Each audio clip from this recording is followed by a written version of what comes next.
and welcome to Chaotic Riffs Magazine. We can be found on the web at www.chaoticriffs.com.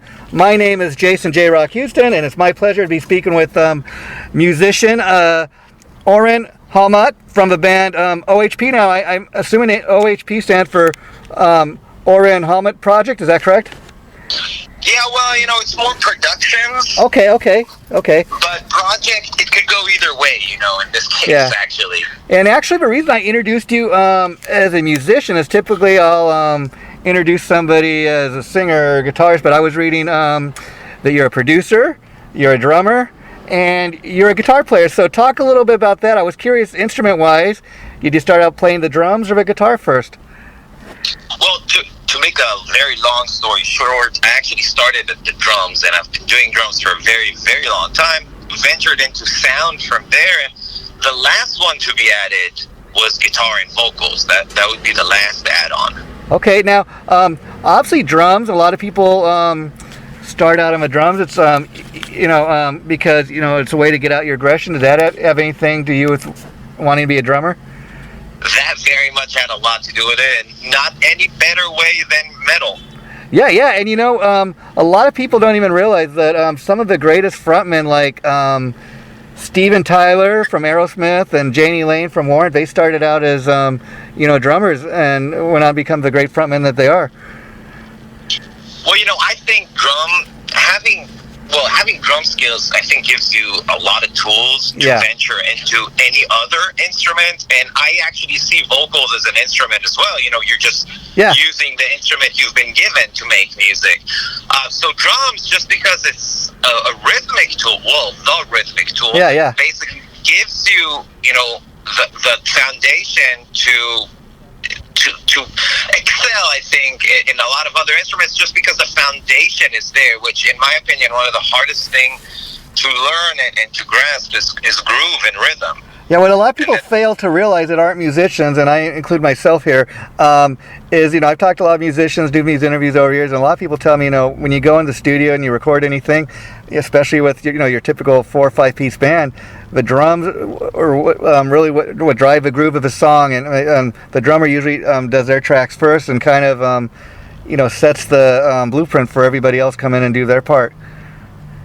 Well, it depends on how you're recording, but essentially, if you're tracking, layering, then yes, the drums is the first to be laid down typically, and that would be the foundation to build the rest of the song on. It's funny, people, like you said, people that aren't musicians don't understand. In a live scenario, the drummer is the only one who can't really mess up on stage. Wow.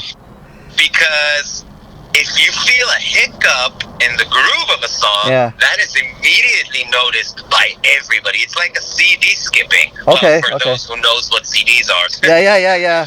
Interesting point. I'm an old school guy too. I still love purchasing like physical CDs, looking at the artwork, looking who wrote the songs and liner notes.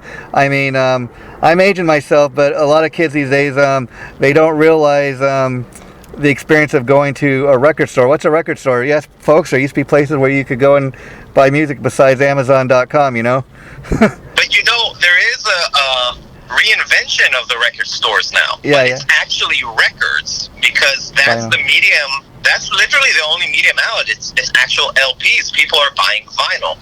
That's I think, the only physical medium you can buy music on again, which is vinyl. I'm even seeing it when I go into stores like Barnes and Noble has a vinyl section, the bookstore, Target, Walmart, and a lot of the classic stuff they're re-releasing on vinyl, and it's very interesting because vinyl went away for about 10 or 15 years, and it's been making a comeback for about the last, maybe 10 years or so. And what's interesting is a lot of people don't even put out CDs anymore, like you said, because who's buying CDs, even though I still love to listen to them. But where would you play it? Yeah. CD players and cars. Yeah, I'm lucky. I got one in my car, but like I said, not too many people. But the interesting thing about vinyl is, I think, for bands and musicians that do their own original music, is that for bands, people are more willing to pay $25 to $30 for a vinyl package if it's a nice package. If they're getting something really,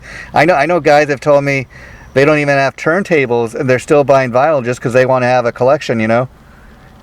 Well, there used to be a release date for an album. I remember, yeah. I'm dating myself also. I was excited when the album came out. You would run to the store, you would buy CD, cassettes, vinyl, whatever it was. You would sit there and you'll be listening to the album from front to back and read all the liner notes. It was exciting. It was a happening per se. Yeah. A lot of times I remember going like Music Plus, Tower Records, The Warehouse, places like that, and especially Tower Records was my favorite one of those stores. And I'd spend all day like just looking at stuff. And as I'm going to buy stuff, maybe like make a purchase that day, I'd find stuff that I got to come back and get this next week when I get paid, I mean, that's how it was done back in the day. And, I remember, I'm aging myself, but I remember the new releases used to come out like every Tuesday. And then the last few years they switched it. Now the new releases come out on Friday. I don't know why that is, but it's cool kind of because it's right before the weekend's getting ready to start maybe. People are getting paid. And new releases, I'm talking about for, if you're buying like DVDs, music. So anything comes out new, it's typically Friday now, and that's kind of cool. But I was reading that you got your start, you're originally from Israel of all places, and you started playing music at 9 years old. So talk a little bit about that. Well, yeah, so I was born in Israel, and actually between the ages of 5 to 10 lived in Germany with my parents. Wow. So my musical endeavor started at the age of 9 in Germany. Just before I came to Israel, I got my first snare drum. My parents made that mistake and then got me a snare drum, and that's how it started, right? At the age of 9, just playing rudiments and taking lessons. After 10, we went back to Israel, and then I think when teenagers' years hit, that's when I really found metal. I started. One of my first albums was Injustice for All by Metallica. That's how I started. Oh, wow. And from there on, it just exploded. Being that's the album that started, I got to ask you, there's been a long running controversy about that album, very first album to feature Jason Newsted, and of course the bass supposedly turned down. What are your thoughts on that? I love the album. Yeah. There's no question. It's a thrashy album. It is lacking in bass. There's no doubt about that. Yeah. There's I think it sounds a little thinner because there's no bass. I think if the bass were up a little bit, it would be different. But having said that, it wouldn't be Injustice for All. Yeah, it is what it is, and it's the classic that it remains all these years later. And it's kind of interesting talking to you, Oren, because like I said, I went on your YouTube page. I was checking out all these cool covers you got, and I mean, just to get people know, I really I posted a link on my page. I urge people to go check out your YouTube pictures. I mean, I don't even know how many videos you got posted, but it's a ton of them. Everything from Rihanna to covering Rihanna to Cyndi Lauper, just a lot of great stuff. And for being a metal guy, that's a little different. So that gives me kind of an idea that you're into a little bit of everything. Well, you also have a cover of The Unforgiven, just instead of metal, it's acoustic. Oh, cool. See, again, you're kind of taking it to a different place. I dig that. Exactly. So the idea behind the channel, and this started a long time ago. The thing is,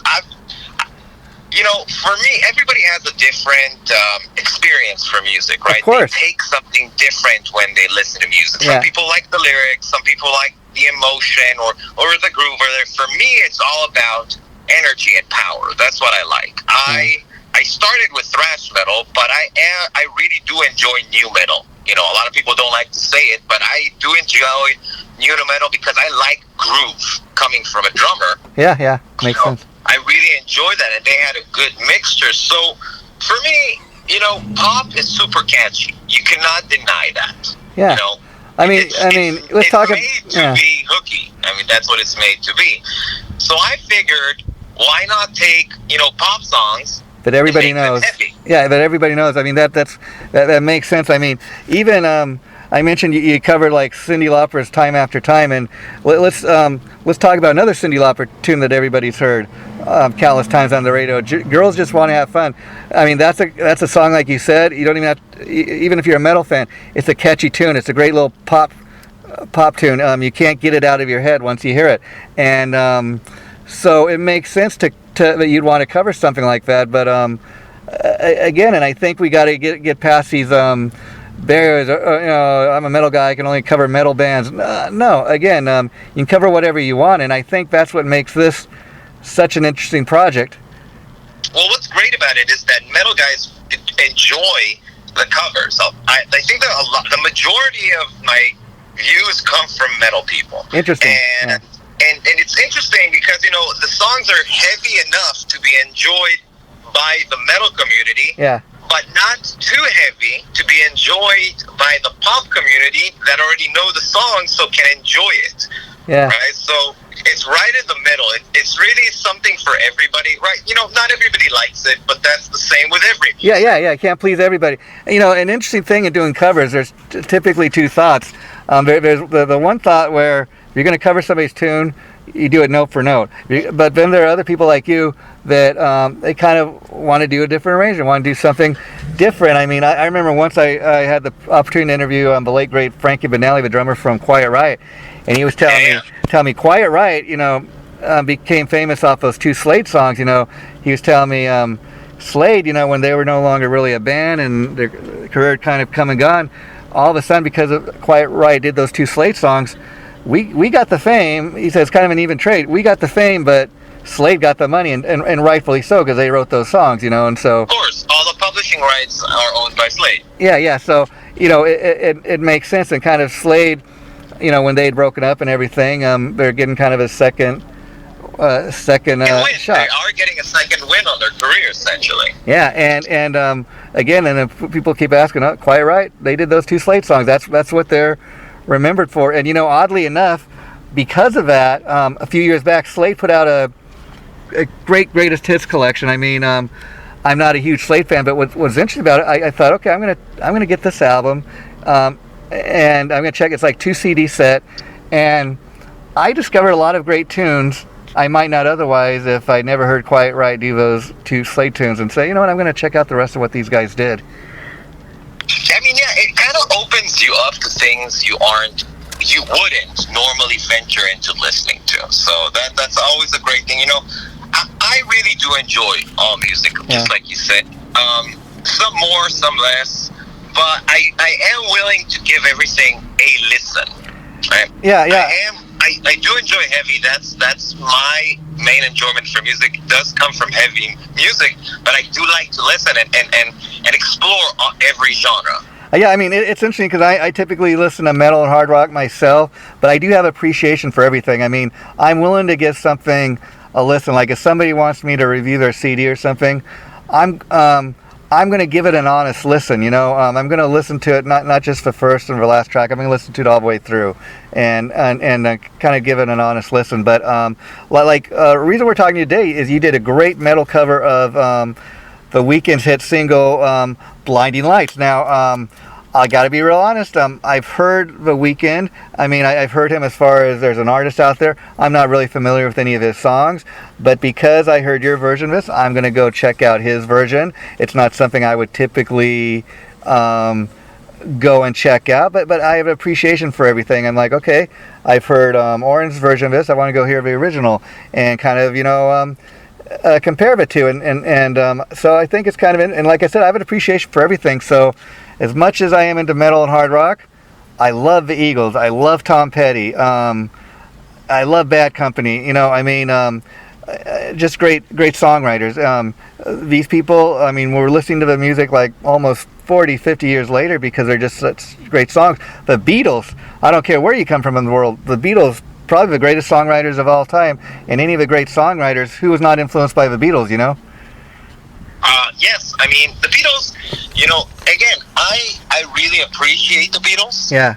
They're not one of the bands I listen to, but I can appreciate what they did, and you cannot deny their stamp on music today. I mean, it's you cannot deny it. They created that were not here before, and I'm sure I'm not sure the music world would be completely different if that band did not exist, and they started as a cover band. Yeah. I mean, most bands do, and it's interesting about the Beatles. I mean, I'm just going to take one of their songs here. I mean, when people hear the song "Helter Skelter," most people, from your generation, my generation, think Motley Crue. That's a Motley Crue song. No, it's the Beatles. And interestingly enough, you listen to anything the Beatles did, that's probably the most metal the Beatles ever got. That's true. That is very true. And so again, another legendary band like the Beatles just kind of going off and doing their... Now, as great as you are at covering these other artists, have you ever had the desire to create your own original music, or are you having enough fun doing this? So right now, well, I have done original music in the past. I did the tour. I did the bands, because this is not a band. Yeah, right? yeah. This is just me, and I do have. Well, COVID came along 2 years ago. Oh, okay. And I took a break from releasing covers, and I actually put together a band, and we did a live show. Now there's a live show of covers essentially out there, and so prior to doing all this, that this is me as a solo musician, I was in bands in the past. I toured. I did the Warped Tour. We did a lot of touring on the West Coast, and it's fun, right? It's being a part of something like this. But I was there as a drummer mainly. Wow.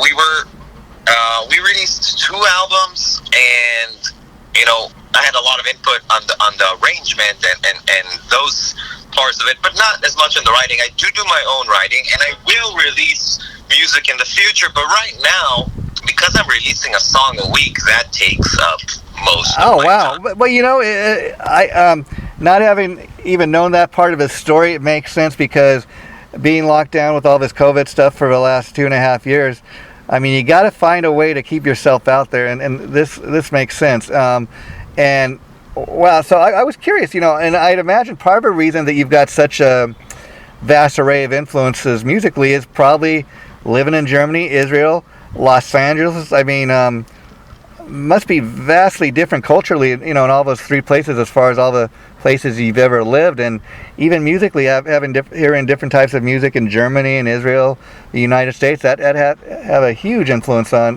what you're listening to. Well, a lot of people don't know this, but Israel is extremely heavily influenced by U.S. culture. Oh, interesting. So we have the local culture, obviously, but there is a ton of influence of every basically pop culture in Israel. So if it's food, if it's clothing, brands, all the brands that are here are there, and also music. Israel has a very big, very strong metal community. Oh, wow.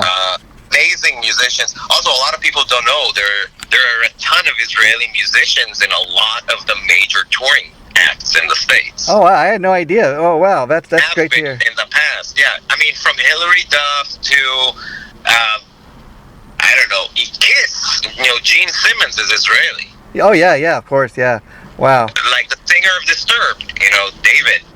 So growing up with were you at all influenced by Kiss or Gene Simmons? Because I mean, he's one of my all-time heroes. I mean, I just love what he does. I mean, musically they don't really get the credit they should, but Kiss has been around almost 50 years.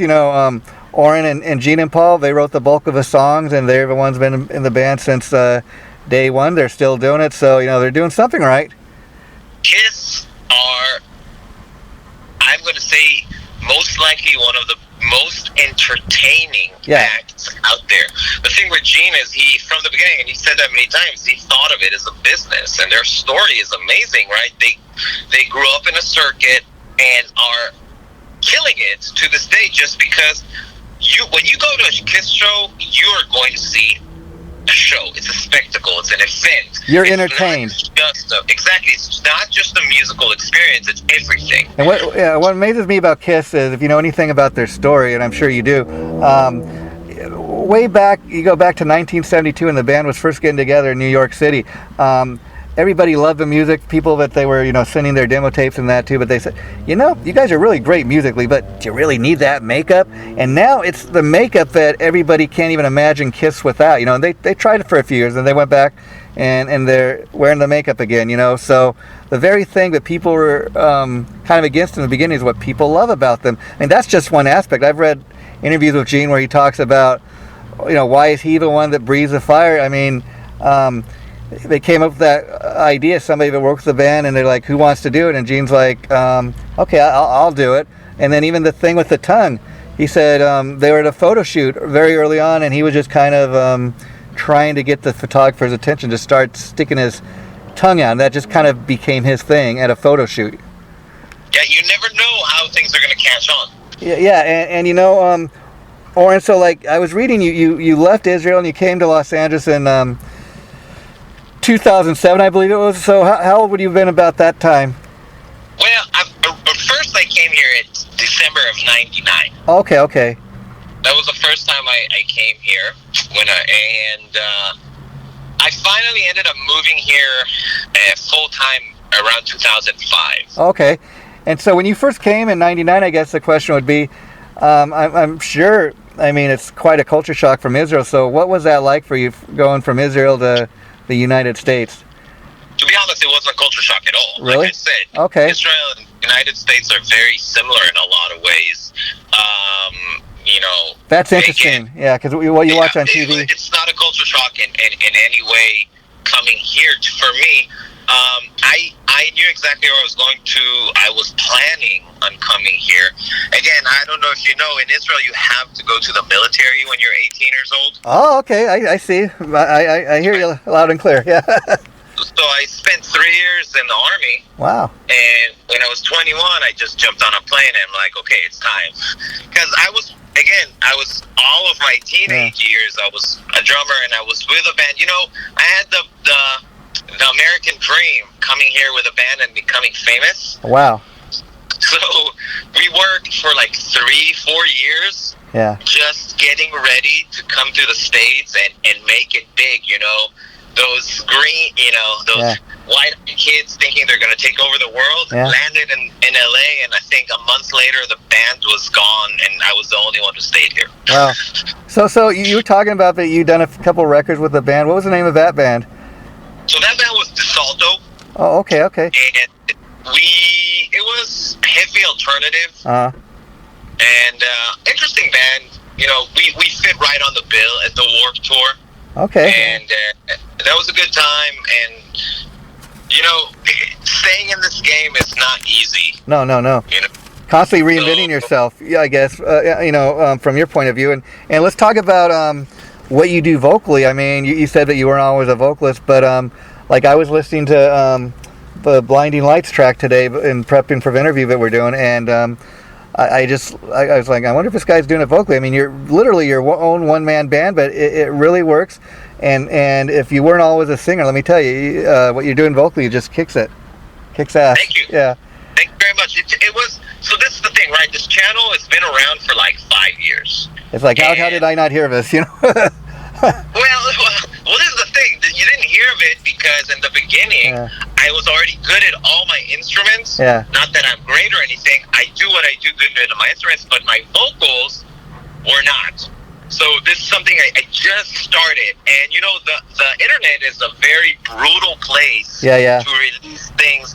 You get a lot of haters. And you know what? I appreciate haters because I think you learn from everything. And I took the first 3 years, and when COVID hit is when I basically stopped releasing, and I was really working on vocals. In the beginning, basically, the entire time, I was just growling. Wow. So it wasn't really singing. And now I'm basically 90% of the time actually singing rather than doing everything else, because that's what I was working towards that. I think I have about 130 covers out already. I mean, but that's why I was saying when I went on to check out the YouTube page, I didn't want to just say you have like 100, because it looked way over that. And I have a lot more, but a lot of them are drum covers of those songs. So there's about 130 actual covers. But again, if you add it up, right, it releases every single Thursday. Even so, you know, that's quite impressive. And like you said, the work that must go into, you know, producing each one of those covers to get it out every week. That's and anybody that follows you, I think that's pretty cool. Okay, well, we're gonna have something new to check out every week, or maybe every other week. But that's something to kind of look forward to. And I dig the fact that you said, well, vocally, I wasn't really a vocalist at first, but I've been working at it. I mean, you like, I really want to deliver the goods, so I'm not just going to put out a piece of crap. I'm going to really, master the craft. And I think that's what gives you a unique perspective. I mean, you're telling me not only are you a singer, kind of, you just kind of mastered that, but you've been playing drums, you play the guitar. Now, that's a unique perspective because the drummer is typically the guy in the back of the stage. And then the guitar player is usually like, either the front of the stage, the side of the stage, but you're a little more out there. So you got both perspectives of what it's like to be in the front of the stage and in the back of the stage. Yeah, 100%. And it's a different mindset. It's a completely different mindset being front and center or being back. As a drummer, as a guitar player, you do have something that you're hiding behind. Yeah. As vocals, you're out there. I've even heard many like legendary frontmen say that, talk about guys that sing lead and play the guitar. A lot of them have said over the years, I love to sing, but the guitar's kind of my thing to kind of it's my safety net. I don't know what I'd be doing if I didn't have someone holding my hand. I can understand that, but right now I am playing rhythm in the band. Well, not in the band, in the live show. In the live show, I am playing rhythm. I do dabble in my mind, though, in the thought of bringing a rhythm player and just being the front man because, I'm a performer. I really enjoy performing. Yeah. If you're singing and playing guitar, you're basically stuck in one place because you have to sing into a mic. If you're just singing, you can run around the stage. Yeah. So, for me, a guitar is kind of an anchor that I hope to maybe get rid of at one point, but at this point right now, 4-piece is the live band, and I have a very strong band behind me. All the people that I chose to be in this project are all session players here in LA. Okay. And phenomenal musicians, and I have to give them props because they support me live and give me the freedom to really do whatever I want. Yeah, and now talk about these live shows. Now, these live shows are these actual live shows people can come and catch you guys playing out live, or is this something that's done over the internet? So right now, a lot of the things we do is sold events. Okay. Right? Because it's a different concept. We had a couple of festival options, but that fell through during COVID. Yeah. So there are a couple of festivals maybe coming up this summer. I'm not really sure. Okay. But there probably will be more live shows that people will be able to attend. Yeah. At this point right now, everything is kind of a sold show. When you say sold, does that mean like these are events that somebody pays for to see online and come back here at this date and this time and you can catch the show online? No, it's like corporate events, right? So. Oh, okay. Oh, I get you. Okay, great. Because it's the idea. In the corporate world, a lot of people are looking for new ways to entertain their employees. Oh, yeah. That makes sense. And I think it's cool to do it. Yeah, this is a show that's good for everybody because, again, everybody's going to know every single song in the set. And because the set is built out of, essentially, everything I do is usually a hit, right? If you're looking at the song. The set itself is built from the mega hits. Now, that's what I was getting ready to say. Doing covers is kind of cool because for that very reason, people are going to know the songs as opposed to you putting out. We just released our, this is our latest single from a brand new album, and this is the only song you've heard off the album, but we're gonna play the rest of the album, in its entirety, and it's like, okay, well, we don't know any of those songs, But this is where my concept comes to the same idea as Kiss, right? Yeah. It's about entertainment. Yeah. So when I want people to see me live, I want them to be entertained. I want them to be engaged.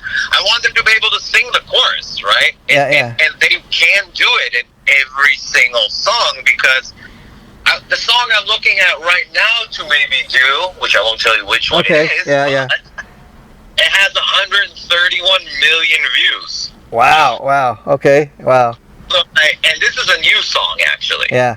And now these artists you cover, have you ever been contacted by any of them or any of their representatives, managers, labels, or anything like that, and given their thoughts to what you're doing? So So I had a couple of artists noticed the songs I'm doing. Yeah. K's Choice was one of them, and I think my favorite is I did Africa by Toto, and Steve Lukather liked the video. Oh, how cool is that? See, wow. So that for me was like, okay, I'm done. Yeah. I never have to do this again. So I had a few artists that actually recognized, liked, and some shared, if I'm not mistaken, in the past the song. It's great. You know, when the original artist sees and comments positively about something you do, that's amazing feedback. I haven't had any negatives, so that's good. That's good. I mean, it could go either way, but it's good that it's all been positive. And you know, a great example about coloring other people's material. The band Tesla. I've always been a huge Tesla fan. They did a great cover back in 1991 of that song. Signs was a hit, was a kind of little minor hit for this band back in the 70s called the Electrical Band. But Tesla they kind of covered it. They really owned the song. They made it their own, and they had a much bigger hit than the original artist. But once again, like we were talking with Slade and Quiet Riot, all those years, you know, in 1991 when Tesla covered the song, everybody went to check out the original version, and they started making a little more money, that band, because Tesla covered their song. Yeah, well, you know, that's the thing. You never know what's going to give you that second boost. Yeah, and you know, it's interesting, like, by you doing covers, I imagine, like, you get a lot of people streaming your videos. Well, the thing is, it kind of, there's good amounts of plays. Yeah. But because I took a break from YouTube, and then it kind of is like I'm starting over. It's funny how that works, because I got up to about 10,000 subscribers, and every time I released a song, there's a lot of plays, a lot of views. But now that disappeared, and it's starting over. The subscribers are there, but YouTube changed their way. I don't know if you know this. When you subscribe to somebody's channel now, if you want to get noticed when he releases, you also have to hit that little bell and tell them, I want to get a notice when he releases. That's good to know. That's good to know, because again, I will tell you, that wasn't the case. So everybody was getting notices. Now, nobody's really getting a notice. So it's starting over, but it's fine, right? You know, music. If you're making music to be famous, or to be rich, you're in the wrong industry.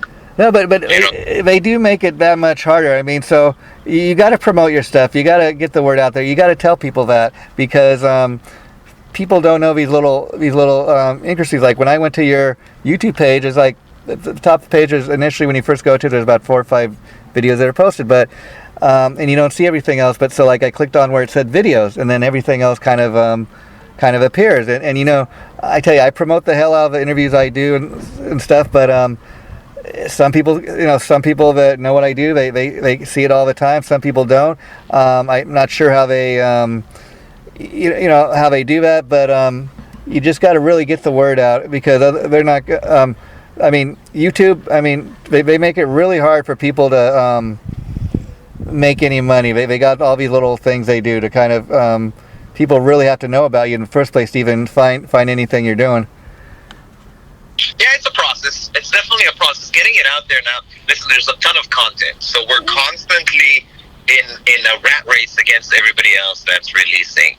So it comes back to, you should really enjoy what you're doing. Yeah. And I think being consistent is key, right? The more you release, and just like you said, if somebody knows, because the people that know my channel will know that there will be a song, there will be a video every Thursday. And then they tell somebody. You know, you do have your loyal followers. Exactly. Loyal fans. It's kind of, it's in a theory either a snowball or a domino effect. Yeah. That should grow over time. It's just a matter of time at the end of the day, and just sticking to what you enjoy, because I really believe if you still work really hard at what you do, you will be successful. It's just a matter of putting in the time. Like I'll be real honest with you, Oren.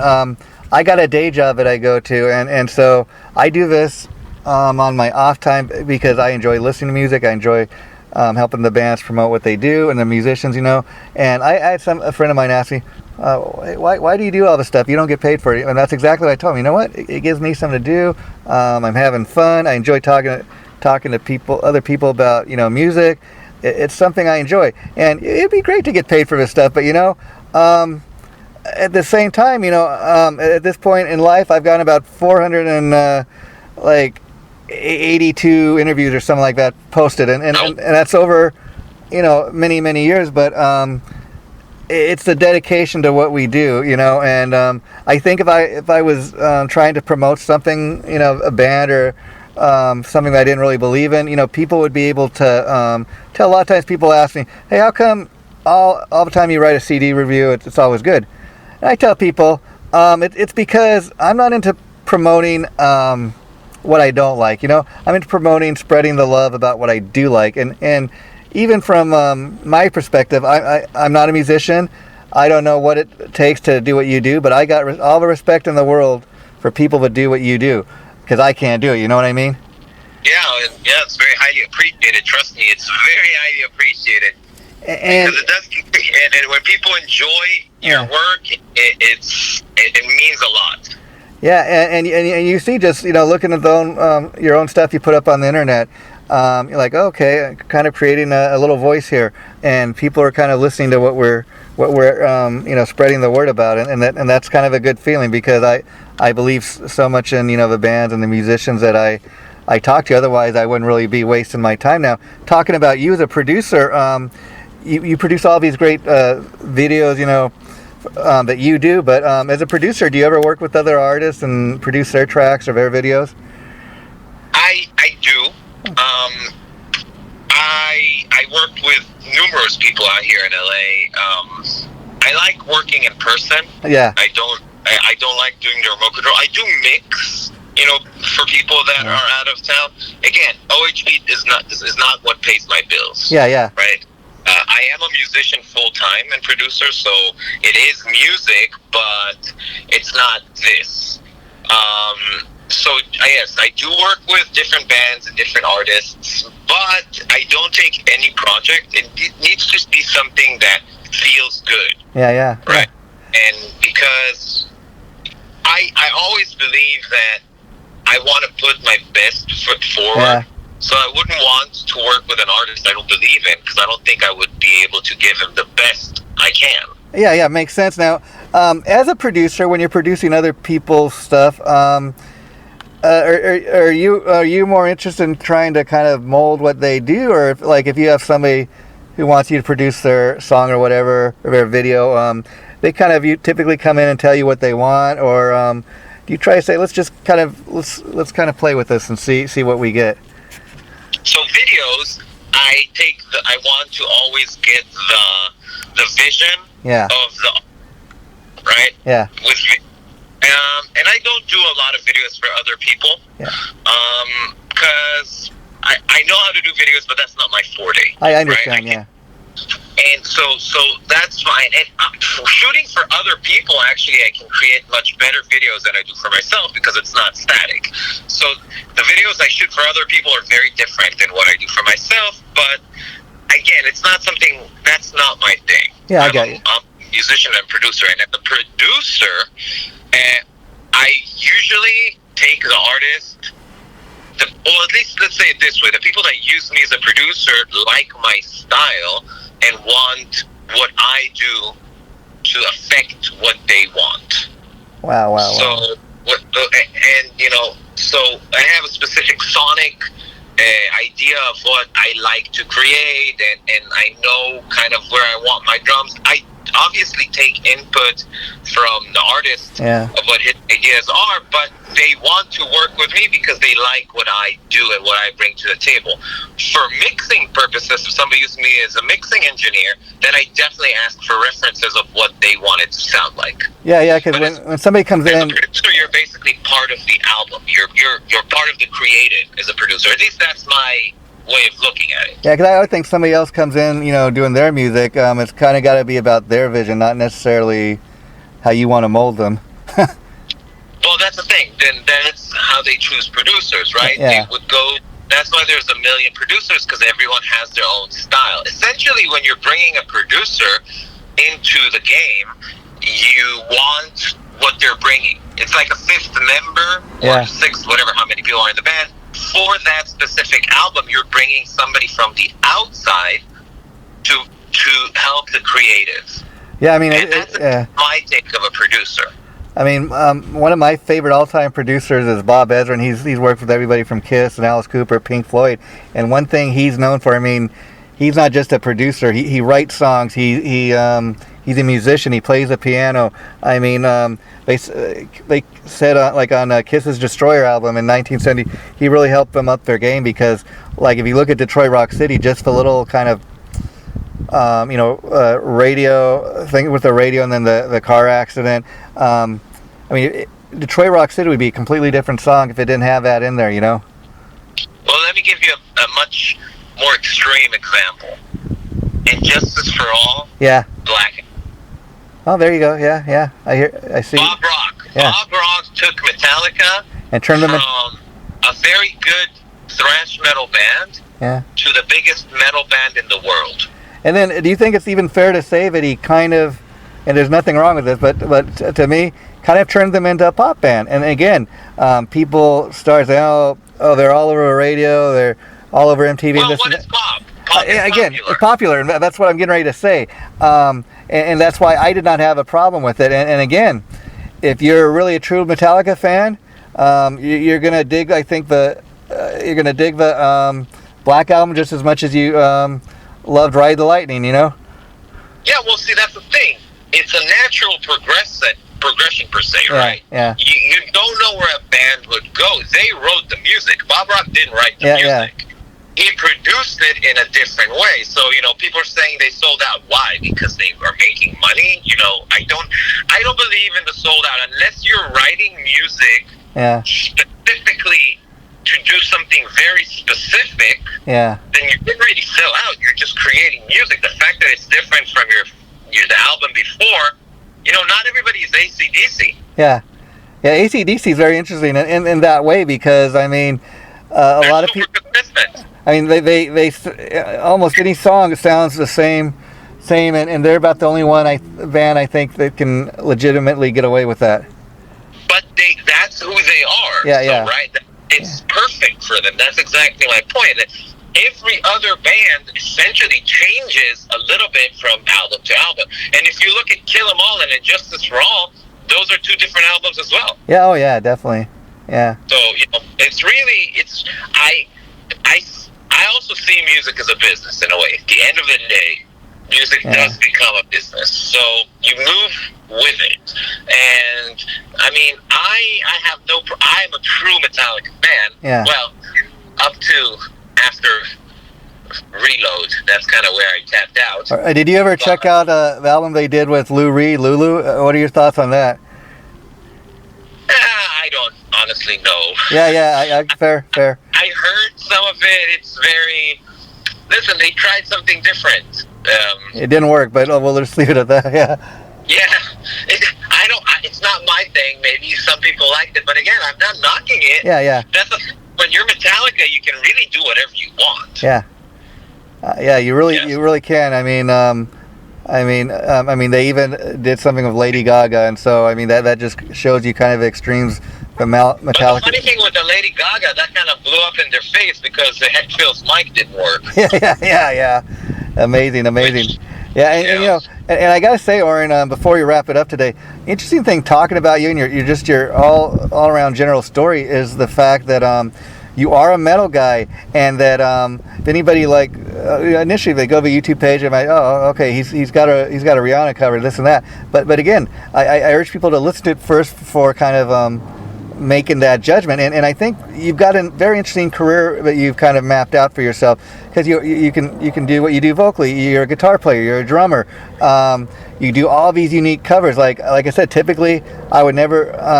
I've heard of a Weekend. I couldn't really name a song until today, because I'm checking out your cover of it, and so that's a cool aspect of what you do. So typically, I imagine a lot of times somebody approaches you about drumming for them or playing the guitar. They might go to your YouTube page and have like one, he's not really a metal guy, but then if they take the time to listen to what you're doing, they're going to say he's very much a metal guy. Yeah, I mean, you're just into everything. I wear different hats, and it depends on what I'm doing. But essentially, inside, I'm a metal guy. That never goes away. And I think you're a type of musician because of that, because you're willing to do a Rihanna cover or whatever, go kind of do a little something different. I think that you're more rounded musician. You can play a lot of different styles of music. I agree. And I mean, I feel very blessed to be able to do what I do. I'm not gonna lie. Every day, I'm extremely thankful and very happy that I'm in a position to do, to make my living off of music. And I think it's because I'm okay and happy to work in completely different things. Like, it's funny because if I have 3 gigs a week, every single one of them is completely different. And that's got to make it so much interesting for you. Whereas if you were just doing nothing but metal all the time, I mean, you might have fun. It might be a great paying gig, but I'd imagine learning different styles of music and different ways to play the drums and the guitar, so it keeps it fresh for you. 100%. Well, Oren, my friend, it's been great chatting with you. I'd love to do it again. Like I said, the interview we just did will be posted probably about 2 weeks. I'll be sure to let you know, and I think I friended you on Facebook today, so we'll keep in touch. Yeah, you do. Definitely let me know so I can post it. Yeah, and I'm gonna be keep checking back with the YouTube page. I'm gonna check and see what's posted next week because I'm looking forward to finding out what that is. And just to let you know, you got a great team of people behind you. I know because for doing your own little thing. I mean, you happen to have the same publicist as Doyle, who's a legendary guitarist from the Misfits. He's doing his own thing now these days, but you got a great team of people. It's funny, I literally just started working with the publicists, and I mean, they seem great. I've met Doyle a few times at NAMM, and yeah, he's huge, obviously, he's legendary. And in fact, your publicist was sharing with me, I recently interviewed him, and he did a pretty good interview, but he's a man of like very few words, and the publicist was sharing with me, kind of ask him specifically what you want to ask him, and because typically he'll answer yes and no, but with the publicist's guidance, we got a pretty good interview, so I was quite impressed with the team you have behind you. Awesome, man. I really appreciate you taking the time, Jason. Okay, we'll do it again, I promise. Take care. Bye-bye. You too. Bye.